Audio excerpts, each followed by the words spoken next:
welcome to the Press Room with WCN TV, where we dive deeper into topics from recent editions of the Wilson County News. The Press Room is brought to you by the Wilson County News, your source for community and communication. I'm your host, Julia, the Marketing and Social Media Specialist here at the Wilson County News. Today's episode is sponsored by the Go Wilson 360 Community Calendar. It's a free online calendar where you can post your community-wide events. All it takes is a visit to gowilson360.com, a few clicks and basic information to create your account, and you're ready to post your first event. Go Wilson 360 is a product of the Wilson County News, your community resource. Everything we're talking today has appeared in recent editions of the weekly Wilson County News. Today, we're covering the following topic. Your new Wilson County Judge, Hank Whitman, is appearing on camera to talk about his journey to becoming county judge. He'll also tell us about his goals for the county and what he has been working on since he took office in January. You can subscribe to print, digital, or both editions of the Wilson County News at wilsoncountynews.com/subscribe, so you never miss an edition of your local newspaper. Feel free to follow us where you're watching today so you're always up to date on the Press Room and our other WCN TV news. Now, let's go meet Hank Whitman. He's a former U.S. Marine, DPS officer, Texas Ranger, and Texas Ranger Chief. He has also served as the Texas Department of Family and Protective Services Commissioner. Now he's bringing his extensive experience in public service, leadership, and law enforcement to his new position as Wilson County Judge.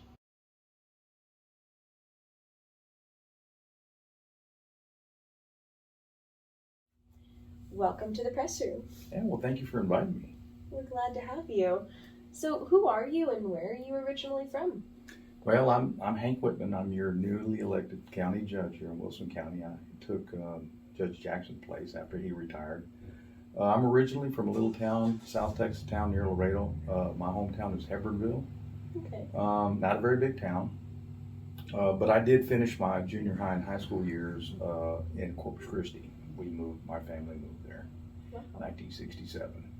Oh, great. So you've been kind of all over South Texas. I've been all over Texas in my job, so Wow. yeah. But yes, I've probably been to all four corners many times. So Very yeah. cool. Mm-hmm. When did you officially become Wilson County Judge? January 1st, officially, but didn't sit in office till January 3rd. So. Well, what a way to start off a new year. Oh, I know. Yes. That's cool. So as the judge, what are your duties? Well, if you just look at it from a very small standpoint, it's the chief executive officer of the county. So there's a lot of things, family budget. I work in conjunction with the county commissioners. They're independent of themselves. They are their own elected officials, but we as a court make those vital decisions for the county that's needed. And of course, the most important thing is having to work within a very lean budget that we have. Yeah, that makes sense. So, that being said, what does an average day in your life look like? I had anticipated it being busy. I didn't think it was going to be that busy, but it's good because it makes the day go by. A schedule may be filled up several months in advance. So, aside from taking care of the duties in the county that the judge oversees, I'm a constitutional judge, so there's no county court at law here, and I talk about that a little later on, why we're looking to have one placed here in the county, but 80% of it is spent on court time, either Class A, B misdemeanors, or probate, and I had the opportunity to sit in the room with Judge Jackson and get a little bit of that before I came on. He allowed me to do that. Right. A lot of probates. Wednesdays are set aside for just probate hearings. And then, of course, Thursdays and Fridays are for either arraignments or pleas or trials, which we've already had.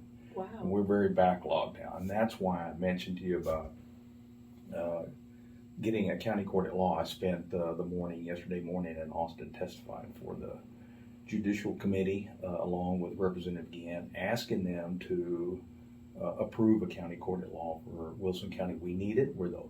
Of all the 5 counties here, Frio, Karnes, Wilson, Atascosa, LaSalle, we're the largest populated county without a county court at law. So it's very much needed here, and that's why we asked for that. Now, the difference between that relieves my duties from that part of it to a lawyer, attorney, judge. Okay. Yeah, I was about to ask, what's the Yeah, difference it's the there? Once we're given that, the approval to go ahead and have that county court at law, that if it goes through, it'll be approved September 1st. We probably won't be able to implement it till the beginning of next year, and then we can, as the Commissioners Court, can appoint the first one until we get an election going. Right. I think it's the following year, and then they can run for that position. Oh, cool. Okay. But you have to be an attorney to be in that, Yeah, to be in that position. that would alleviate some of your probate case? Oh, bunch. Well, and I do hold juvenile court, so, Right. yeah. And not only would that court relieve our backlog, but it'll also help the district judges too, because that lawyer judge can also hear felony cases. So it's going to really help the county quite a bit, and it'll alleviate some of our inmate population as well. That's good to hear. That saves money. It does. That all being said, you dealing with your busy schedule now, how did you decide that you wanted to be Wilson County judge in the first place? Well, I didn't. I mean, I had retired twice. I was approached by some very close friends here in the county, and I was asked if I would run for the position. And I was reluctant at first, because after retiring twice, and my previous job was extremely difficult, and I thought maybe I just need to take a little more rest. But I decided, okay, after a while, I visited with them, and I made that decision to do it, and I'm glad I did. Yeah. What made you want to take on the role? Were there any, aspects of maybe serving your community that just... Well, I've been in public service all my life. I've never been in I do have a small security company that my wife operates for me, but it's just something I know. It's part of what I went to college for, my graduate degrees in public administration. So a lot of those concepts that I learned years ago in the classroom, I'm starting to get to use them again. And I used them in my other two positions that I was in. So, I was really comfortable with it, and still am. There's things I'm learning. Every day I learn something new. So that's refreshing, though. Yeah, it is. Good. Mm-hmm. Good. So how are you liking your new position so far? I'm loving it. I'm having fun. Still getting to know a lot of people in the community. We've made some changes, some important changes that needed to be made. We have just recently hired a new emergency management coordinator. Is one of the things that I ran on, that I felt that we needed to improve on that area. We've been meeting with the school leaders lately on a committee to how do we respond to these emergencies, how do we protect our children, and how do we protect our citizens. And I'm sure other counties are doing it. I don't think they're doing it to the magnitude that we are, and we're real proud of that. We need to be prepared. Either it's man-made or natural disaster. We need to be prepared for that. And we also need to know who our partners to our left, right, above, down, and we are, as a force multiplier, we're gonna come together with them so that we can help respond to whatever situation that happens in their area, as well as them coming to us. So the plans are in place, and other changes or other additions that we have, we've never had a Wilson County Economic Development Committee, volunteer committee. So we've got the approval from Commissioners Court to do that. I am still looking at some blueprints from other counties, how they do that, because a lot of those are paid positions. Yeah. That's not what we want. It's this committee will be comprised primarily of businessmen and women from our county and our towns, Livonia, Stockdale, Sutherland Springs, Polk, Floresville, everybody combined to bring industry in. Our county does not have industry. Yeah. And with that comes jobs. And so we're growing as a bedroom county, but we really need to have that industry come in. So that's going to be the main focus and goal of this economic development board that we're going to put together. Well, that's really interesting, and very big steps toward the future economic development. That's huge. It is, because if you look at where we're situated at, we have easy access on 97 to 37 for transport, and also from 181 in that direction. 97 out towards 123 that would lead out to Interstate 10, and then Right. you have the tollway. So, yeah, we're situated in a very good location. Again, it's one of those things that we don't want to be haphazard when we walk into that, because we've got to make sure we have the infrastructure that's in place. Water is a big issue. We're going to have the water to supply that industry, or we're going to have the electricity to supply that industry. So those are things that we need to look at. And, we all know that if growth comes in as we want it, means more jobs, but then that means more children. Right. Schools are going to get bigger, they're going to to need the grow. funding. So we are looking at that. Hopefully the governor or this legislature, including with the governor and the lieutenant governor, will do something about some of this property tax relief. There's a lot of, few people have the conception that I control property values, and that's totally not in the purview of the county judge. That's a separate entity, and understand that we have to have some type of taxes to provide our public services. We do. Right. But at some point in time, for our citizens who have decided to make this their retirement home, and they're living on a limited budget, and then all of a sudden the taxes continue to go up, that's going to be tough on them. Right. Because you're actually, in essence, still paying rent to the county. And I'm not sure what the solution would be. That I know what I would do. I think there needs to be a statewide consumption tax and do away with it and spread out, and then it relieves our homeowners of that burden of having to pay that property tax. There's solutions out there. I'm hoping this legislature here will find some solutions, at least for a small relief for our citizens. I pay my taxes as well. I don't like it. I don't like to see it when I open that envelope up. Yeah. And I'm like, okay, we're going up again. What's going on here? And again, if we increase our tax base by bringing more industry in here, well, then we can level out and kind of relieve that burden on our citizens.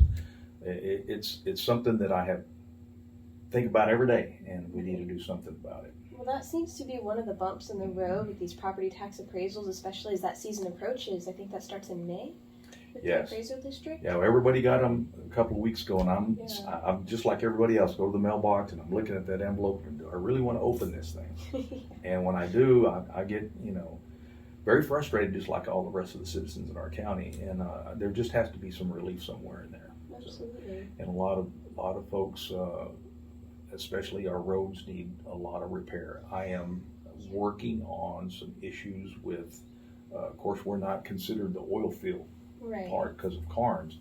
But those trucks still come through here and go through our back roads and destroy the roads. And I have spent some time, good quality time with all our commissioners individually as they go out and do their work and see how they can repair road. And it could be a half a mile of road that they repair and it'll gobble up $100,000 quickly. And then 2 weeks later, these massive trucks come through there and destroy it all. And it upsets the citizens, and it upsets our commissioners. Are working hard to try to alleviate that. So I'm going to be looking at issues there to see what we can do to recoup some funding from those oil field companies that come through here and do damage to the highways and the byways. So. Right, and that's another literal bump in the road that you've been dealing with. Yeah. Are there any others, and maybe some that you've overcome so far? I guess the biggest area that I wanted to focus on was the emergency management part. We're Right. still working on. We have some ARPA money that's in there, and we have plans for a new emergency management center that was already in place when Judge Jackson was here. Right. So we're looking at that issue. There's some other funding that we're looking at right now from Washington that could possibly augment that, but we're going to start working quickly on that building and know exactly where it's going to go, and the plans are going to go on for that acreage. It's right next to the sheriff's office. Yeah. So there's some other things that we're looking at from the federal government that could help with those projects, but we need to have that in place. We need to have that in place so that we know all our responders, including our ESDs, our volunteer firemen, our hospital becomes involved in that, and then we start doing tabletop exercises so that we're prepared. We're never going to be 100% on response to every incident, but at least we have trained and are prepared to respond to the citizens in case something happens, where we have tornado come through here, because now we're included in the tornado alley. And so that's becoming an issue. We know now that This may be a 181 is going to be used as an evacuation route for our coastline for hurricanes. So Right. we have to be prepared for that. What happens if we have to house some people here from there? It's temporary. They're going to Right. go back home, but There needs we need to to be we need to have the space. Yeah. We need to be able to respond. We can use the expo center.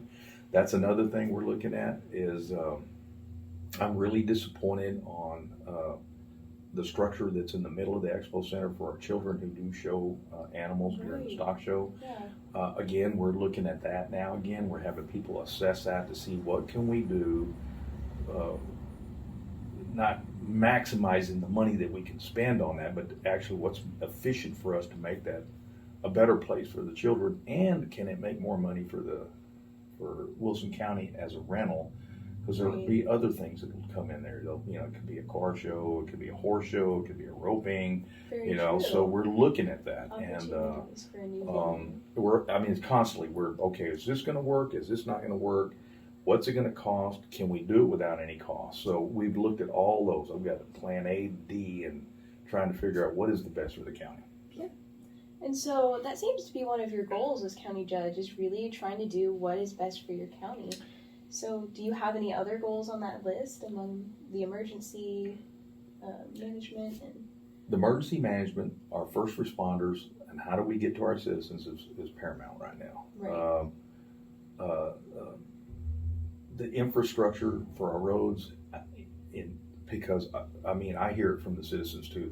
There's some roads out here that are terrible, but the funding that on a budget for our commissioners is very limited. A lot of people don't understand. Most of that is gobbled up by your schools. Yeah. And then there's whatever's the very small portion that goes to roads and bridges. So I feel that pain for the commissioners, and I really appreciate when I talk to the citizens and let them, this is how the budget part works, and they get a better understanding of it. They understand how much money goes here, how much money goes there, and then all of a sudden that roads and bridges seems to be the one that's extremely lean. Yeah. And but again, we have a lot of oil industry coming in here. We want to know, okay, if you're going to tear the roads up, we got to have some relief here. Absolutely. All right. So now for the bit that I'm sure viewers are looking forward to hearing about, let's talk about your time as Texas Ranger Chief. How did that come about? Was your decision maybe influenced by your service in the Marine Corps? Well, no, I started no, I never thought I would end up in the Texas Rangers. Interesting. I started my law enforcement career right out of the Marine Corps in Corpus Christi. For a short time, I went to work for Constable Bill Bodie for 6 months, and then I got hired to become a Corpus Christi policeman. I went through their academy and was there for 10 years. And Wow. During that time period, I decided I was going to quit and go back to college full time, and found out I need to find a job. So I did apply for the Department of Public Safety while I was getting my bachelor's degree in criminal justice, and went DPS. I was a trooper for about 5.5 years in Karnes County. Wow. And then I promoted as a sergeant into criminal intelligence. After that, was in criminal intelligence about 4 years, and then I spent the rest of the 22 years I was in DPS with the Rangers. My first duty station was in El Paso. I had 3 counties by myself. The closest ranger to me was in Fort Davis, so we shared in between everything. I was there about 5 years, and I returned back to San Antonio. My wife and I did, and I joined the cold case team that was newly formed. There was 8 Rangers that worked nothing but cold cases. I think while I was there, I took over after Tony Leal, who went up to become captain and then later chief of the Rangers. I think we put about 60 some on in play the first 3 or 4 years, and we saw like 28. That's amazing. Yeah, and it was really amazing because those were cases that were submitted to us by other agencies. And when I say they were cold, they were hydrogen cold. I mean, we really had to go back and really do a lot of interviewing. Some of them were, those cases were made entirely on circumstantial evidence, which a lot of district attorneys do not want to take. Right. But if you lay out a very good circumstantial case, it'll happen. Then someone we had, of course, with DNA that had never been submitted, and we found the DNA that was in evidence, and it made it easier. The technology during that time, you would have needed about a thimbleful of blood to do DNA. Now you can just touch somebody and the DNA is there. Yeah. So it helped us quite a bit. Then from there,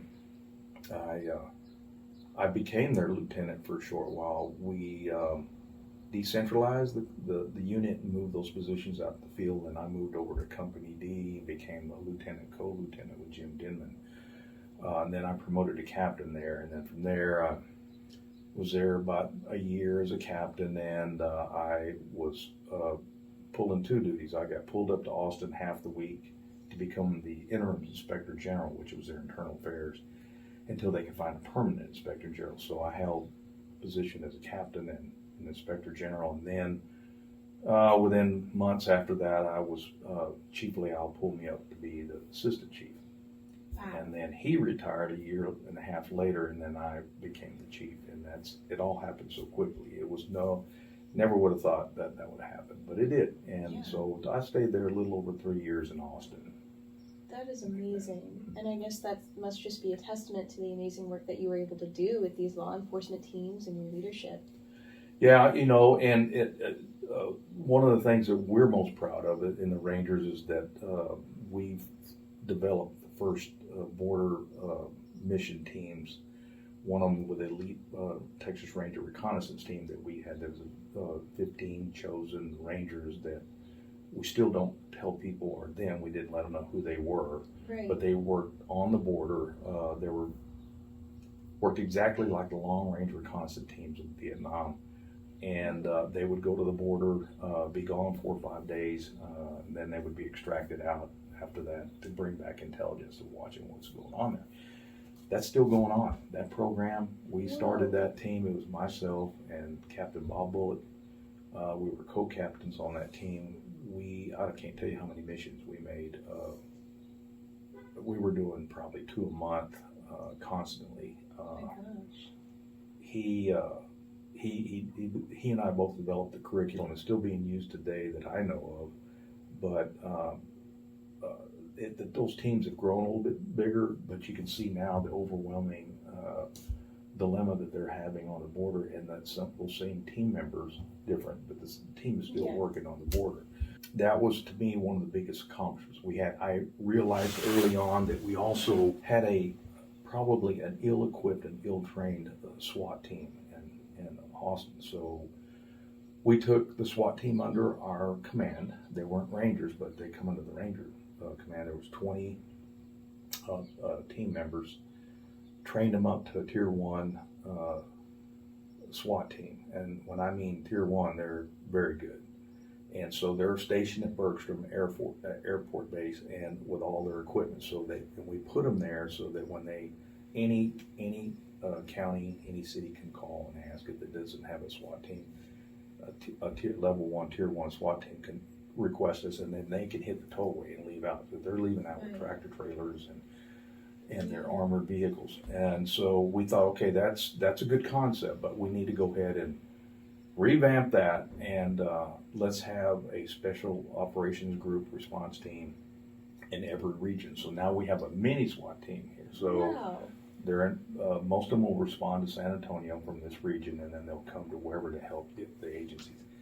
If it's something that needs to go to a higher level, then the Austin SWAT team will respond. The other thing is, we noticed we were lacking in back then we called them hostage negotiators, called crisis negotiators. I am one. I'm a trained crisis negotiator. So now we have 10 in every region. We only had like 4 or 5 in the state. I was one of them. So they were calling me out to go do the hostage negotiations. After we had implemented that, now they practice a lot. They move with the team. So that whole concept, we named it the Special Operations Group, and it's still intact and it's going strong. So yeah, DPS has done a lot, especially under the command of the colonel now, Steve McCraw, who I consider a very close friend of mine. We're like brothers, He's always open to innovation. He always listened to me, and that's all developed under him.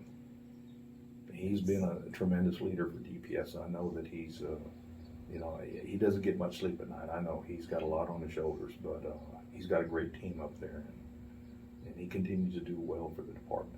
That's really amazing. Yeah, as the Rangers, y'all certainly do have a lot to be proud of. The progress and that protection that you're able to now provide with those innovations. Yeah, there's, when I came on the Rangers, it was maybe 100, 101. There's about 150 now, so they haven't really grown. And the only reason they grew by 50 is because of the border operations. Right, needed more people. How long did you spend as a Texas Ranger or in the DPS?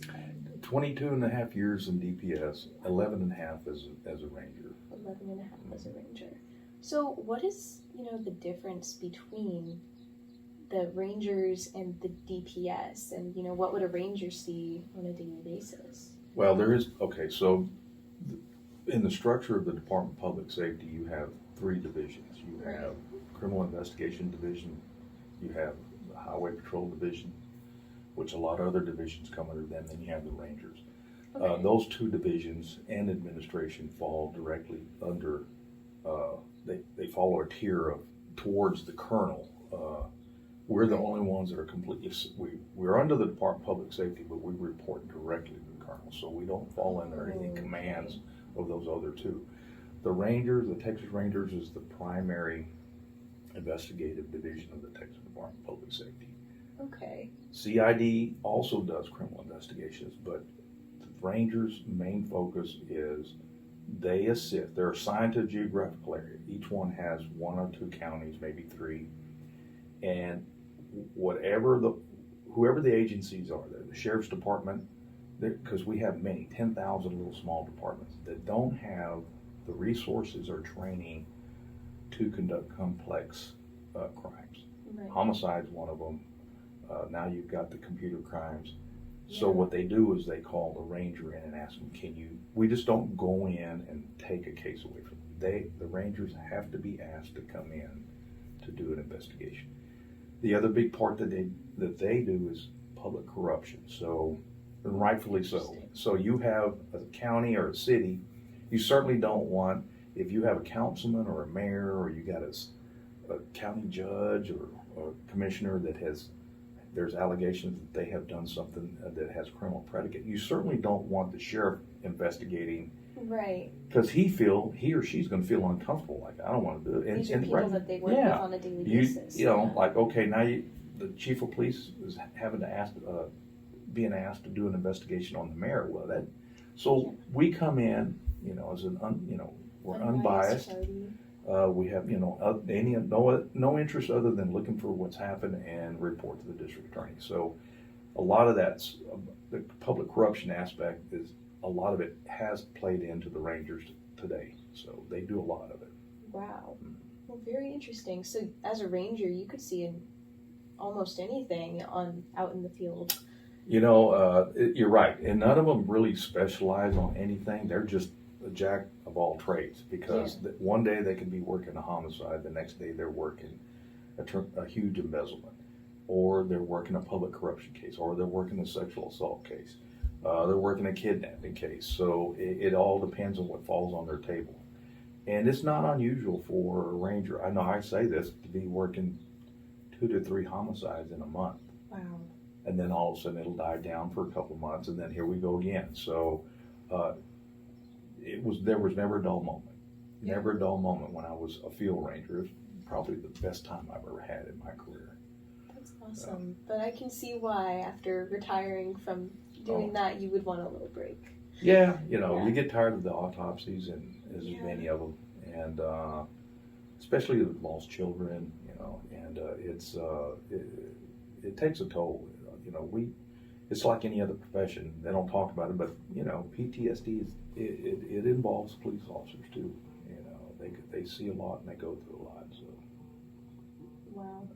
Yeah, I know. There's been a lot of talk about a special Texas Ranger barbecue cook-off to honor the Rangers. What can you tell us about that? So, 2023 is the 200th anniversary of the Texas Ranger. Wow. And everybody said, well, they kind of thought it was around 1836 when Alamo. No, the Rangers were formed in 1823. Before the Alamo. Before the Alamo. Wow. And this is their 200th anniversary. So throughout the state, we're having these celebrations to celebrate the Rangers, and specifically talking about the modern day Rangers from 1935 to now. Yeah. And so what was special about that, but we decided we were going to do this once in a 100-year barbecue cook-off in Waco at the Extraco Center, June 1st and 2nd. The proceeds from that go to a scholarship fund. So we're going to limit it to 100 teams. We decided that we were going to do something a little different than in the book. I know they gave these trophies. I always see these trophies at these cook-offs, and some of them give money, some don't. This one's not going to give any money. But I decided I was going to make the trophy myself. Okay. It was going to be at 8 panels, telling the story about the Rangers, and it was on display at the courthouse. Yeah. But the other decision that I made about that trophy was I want the wood to be felled here from this county, the mesquite wood. And so Pfeiffer, they helped me pick the planks out because I didn't want any wormholes. I wanted to clean those up. That's hard to do with mesquite. So, and then the white portion of the trim is Texas live oak. And each one of those panels tells a story, but what's significant about one is it says the Wilson County Rangers, there were 45 Texas Rangers born in this county. Wow. The most born in any county. That's pretty and special. the most infamous one being Frank Hamer, who was, of course, Bonnie and Clyde case. Bonnie Clyde. Yeah. And so he's on there too, along with the names. And we're going to be dedicating this Saturday two Texas Rangers, a Ranger de la Zerta that's buried in the Lodi Cemetery, and Captain Wright, who was a sheriff here for a short while and had a lot of Ranger history. He was in and out of a long history with the Texas Rangers. The one thing that I shared with him, and I met some of his descendants, he ended up on his final career as captain. He ended up being the captain of Company D, which was San Antonio. Yeah. It's not anymore. It's Company D is down in the valley. Company F takes care of this. We had to restructure some response boundary lines, but I too am one of those captains from there. So he and I shared that, being part of that same history. Mm-hmm. Yeah, and I'm a little proud of that. Yeah. That list's not very long, so. No, that's super unique. Mm-hmm. That's so cool. And so you mentioned that the funds from this event, this cook-off, will go to a scholarship fund. Can you talk about that? Yeah, so there's three committees. You have the DPS Foundation, Texas Ranger Association Foundation, and then the 2023 Bicentennial Foundation.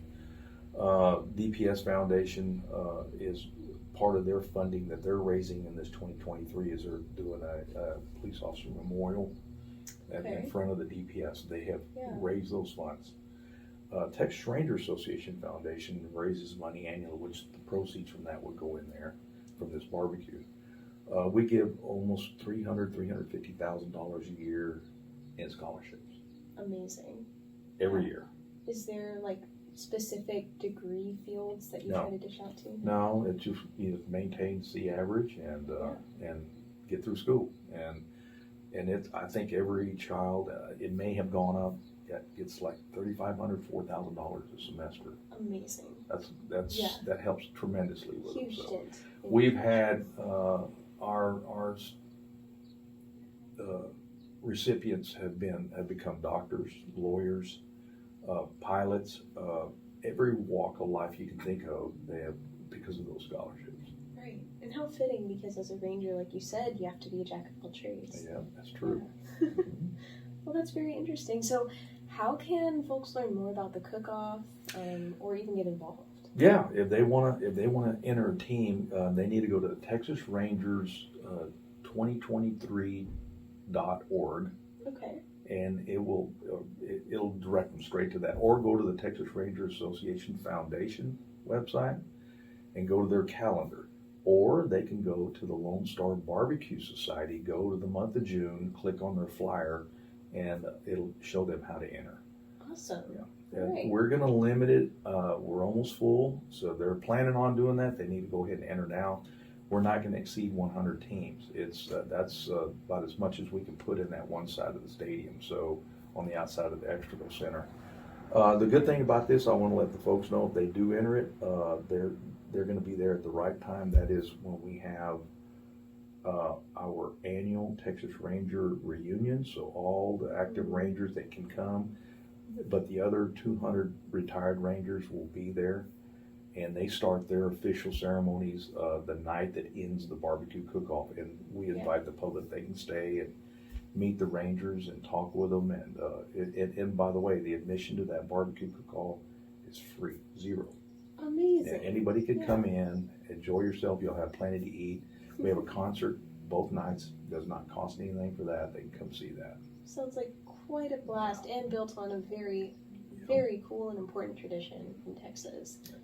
All right. So my last question might have sort of a long answer, but I'm sure you get lots of phone calls, emails from citizens, and maybe some citizens may be reaching out to you about things that aren't exactly in your field to solve as county judge. So my question is, what is in your area? What should citizens reach out specifically to you about, and how can they do that? Well, I mean, they can easily contact me at the office, and they're doing it now. Yeah. I really try to return everybody's phone calls. It may not be immediately, but I'm going to get back to you. I will. That's a big stickler for me, that I'm going to get back with you. There's been times when people have called me and said, I need to talk to you about this, and I listen to them, and if it's not under my purview, we try to get them the help. Right. A lot of it has to do with our veterans. We have a very good veteran service officer here, Mr. Grams. HR is always, he's got veterans in his office helping them all the time. That's important to us, that we take care of the veterans here. We have a huge population of retired veterans living here, and disabled veterans. And so because of that, HR and his team with the pastors in the faith community, we have a breakfast every 2 months at the Expo Center. Great. Free. We feed you, come out. We also have those services that they need. A lot of those questions come in. What do they do? Well, we tell them, okay, it's not something the judge can help you with, but let's get you to this breakfast or this lunch, and all the services are there. When I say services, Conley Memorial will come. They will give shots to our veterans that need them for COVID or flu. If you're hearing impaired and you need a telephone that you can, where you don't have to listen, you can actually see the right. There's a company there that's free. So there's other services that are there. The reason why they started doing that, it was we needed to start laying eyes on a lot of our aging veterans who, many of them, some of them, not many, but some don't have any extended family members here. We need to keep an eye on them. And so we kind of buddy them up, like take care of, so-and-so. Call them, make sure everything's all right, because if you don't hear from them, we need to know why. Yeah.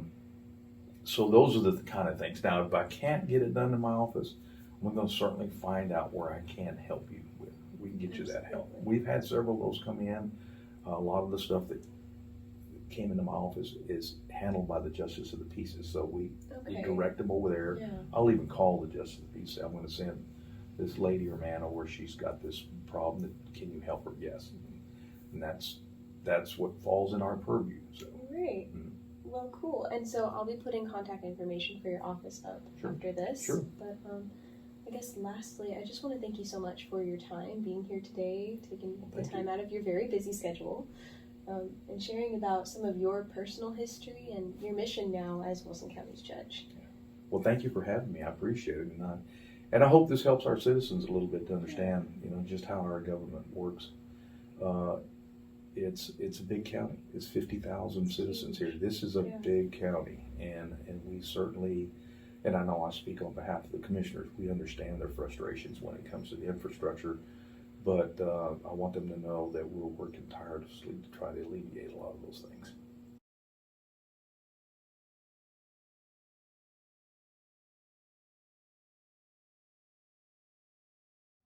That's all for today, folks. Thank you for tuning in to the Press Room with WCN-TV, brought to you by the Wilson County News. For more information about anything we mentioned in today's show, see the March 29th edition of the Wilson County News or visit wilsoncountynews.com. You can also find articles corresponding to each topic discussed today in this video's description. Thank you to the Go Wilson 360 Community Calendar for sponsoring today's show.